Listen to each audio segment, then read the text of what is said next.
नमस्कार। डॉक्टर नाज dental hospital की तरफ से आज अंतर्राष्ट्रीय महिला दिवस के अवसर पर समस्त महिलाओं और मातृशक्ति को हार्दिक शुभकामनाएं और बहुत बहुत बधाइयाँ। आज हम एक ऐसे विषय पर बातचीत करने जा रहे हैं जिस पर प्रायः बहुत कम डिस्कशन होता है या उसे नज़रअंदाज कर दिया जाता है, और वह है महिलाओं का मुख स्वास्थ्य। महिलाओं के जीवन काल में विभिन्न अवस्थाओं के दौरान, जैसे युवावस्था, गर्भावस्था या वृद्धावस्था के दौरान, उनकी शारीरिक संरचना के अनुरूप काफ़ी सारे हार्मोनल चेंजेस या इम्बैलेंसेस होते हैं, जो कि नॉर्मल है या जिसे हम मेडिकल की भाषा में फिजियोलॉजिक चेंजेस कहते हैं। लेकिन इन हार्मोनल चेंजेस या फिजियोलॉजिकल चेंजेस की वजह से उनके मुख में या उनके मुंह में काफ़ी सारे बदलाव आते हैं, जो कि कई बार पीड़ादायक और चिंताजनक भी होते हैं। अगर हम शुरुआत करें तो युवावस्था के दौरान, या जिसे हम अंग्रेजी में प्यूबर्टी कहते हैं, जब एक महिला के अंदर एस्ट्रोजन और प्रोजेस्टेरोन लेवल्स बढ़ते हैं या उनमें चेंजेस आते हैं, तो उसके प्रभाव के कारण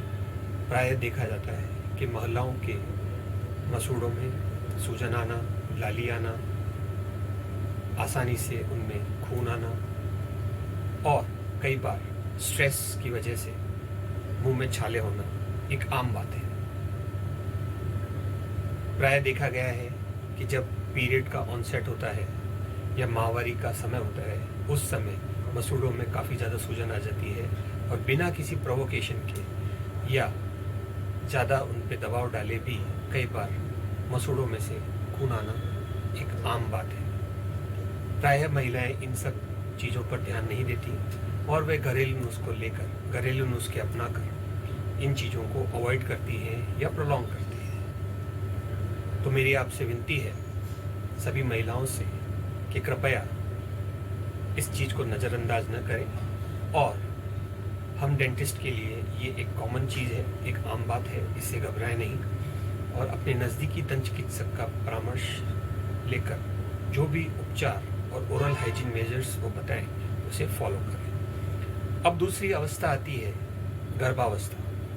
जिसके दौरान फिर से एक बार हार्मोनल चेंजेस होते हैं, और प्रायः इस अवस्था के दौरान देखा गया है कि महिलाओं में वापस मसूड़ों में सूजन, मसूड़ों में खून आना, पायरिया की प्रॉब्लम, और कई बार ये भी देखा गया है कि एक जगह पर मसूड़ा बढ़ने लगता है, जिसे हम प्रेगनेंसी ट्यूमर बोलते हैं, और इस पूरी अवस्था को, जैसे हम युवावस्था में प्यूबर्टी जिंजिवाइटिस बोलते हैं, तो इस अवस्था में उसे हम प्रेगनेंसी जिंजिवाइटिस बोलते हैं। इसके साथ ही साथ पिछले कुछ सालों में ये देखा गया है कि प्रेगनेंसी के दौरान महिलाओं में हार्मोनल चेंजेस की वजह से एक विशेष प्रकार की डायबिटीज़ या मधुमेह रोग उत्पन्न हो जाता है, जिसे हम जेस्टेशनल डायबिटीज़ भी बोलते हैं। तो अगर आपने इस दौरान मुंह के अंदर हो रहे मसूड़े की बीमारी, सूजन या पायरिया का आपने समय रहते इलाज नहीं करवाया, तो इस जेस्टेशनल डायबिटीज़ के साथ मिलकर वह अवस्था और भी चिंताजनक और एग्रीवेटेड हो जाती है, जिससे आगे जाकर दांतों के चारों तरफ जो हड्डी की सुरक्षा या पकड़ होती है वो ढीली होती जाती है, और आप महसूस करते हैं कि दांतों के अंदर लचीलापन या लूजनिंग या मोबिलिटी आ गई है। तो मेरा निवेदन है सभी महिलाओं से और उनके परिजनों से कि गर्भावस्था के दौरान अपनी ओरल हाइजीन मेंटेन करें, और प्रारंभिक लक्षण दिखते ही पूरी गर्भावस्था के दौरान कम से कम एक बार, और ख़ासकर जो कि आपका सेकेंड ट्राइमेस्टर होता है, यानी 4 महीने से लेकर जो 6 महीने का समय है, जो कि एक सेफ पीरियड माना जाता है मेडिकल ट्रीटमेंट के हिसाब से, उस दौरान अपने डेंटिस्ट के पास जाकर अपनी मसूड़ों की समस्या या पायरिया के लिए या दांतों की और भी कोई समस्या है, दांतों में सड़न है या किसी दांत में दर्द हो रहा है, तो उसके लिए अपने नज़दीकी दंत चिकित्सक के पास जाकर परामर्श लें, अपनी बीमारी का निदान कराएं और जो भी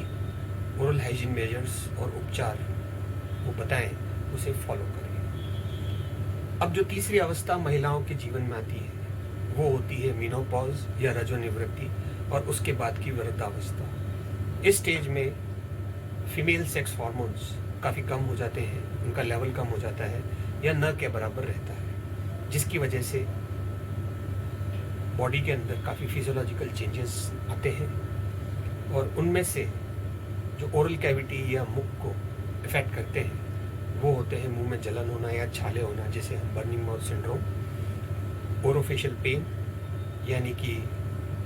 मुंह के अंदर या चेहरे में एक अजीब तरह का दर्द होना या सर दर्द होना और मुंह में सूखापन यानी ज़ीरोस्टोमिया होना। तो इसके लिए मेरा आपसे निवेदन है कि दंत चिकित्सकों की एक स्पेशल ब्रांच होती है जिसे हम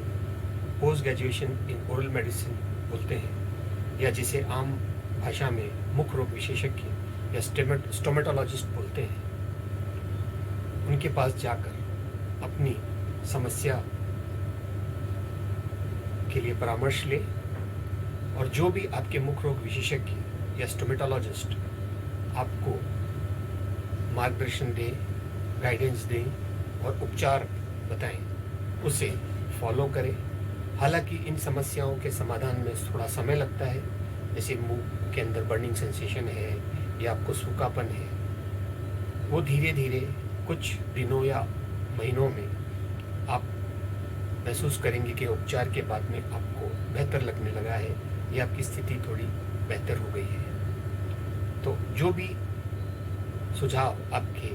स्टोमेटोलॉजिस्ट या मुख रोग विशेषज्ञ दें उसे माने, उन पर विश्वास रखें और धैर्य के साथ उनके ट्रीटमेंट को फॉलो करें। ध्यान रखिए, समस्या का समाधान कई बार हमारे हाथ में होता है, लेकिन सिर्फ ज़रूरत होती है तो विजिलेंस की, अवेयरनेस की और अपना डर दूर भगाने की। तो समय रहते इन प्रारंभिक लक्षणों को पहचानते हुए अपना उपचार कराएं। ध्यान रखें, मुख स्वास्थ्य पूरे शरीर का स्वास्थ्य है और एक स्वस्थ मुंह, एक स्वस्थ शरीर के लिए आवश्यक है। धन्यवाद। फिर मिलेंगे एक अगले एपिसोड में किसी नई दांत या मुंह से संबंधित बीमारी के बारे में जानने और उसके उपचार के संबंध में जानकारी लेने के लिए। धन्यवाद।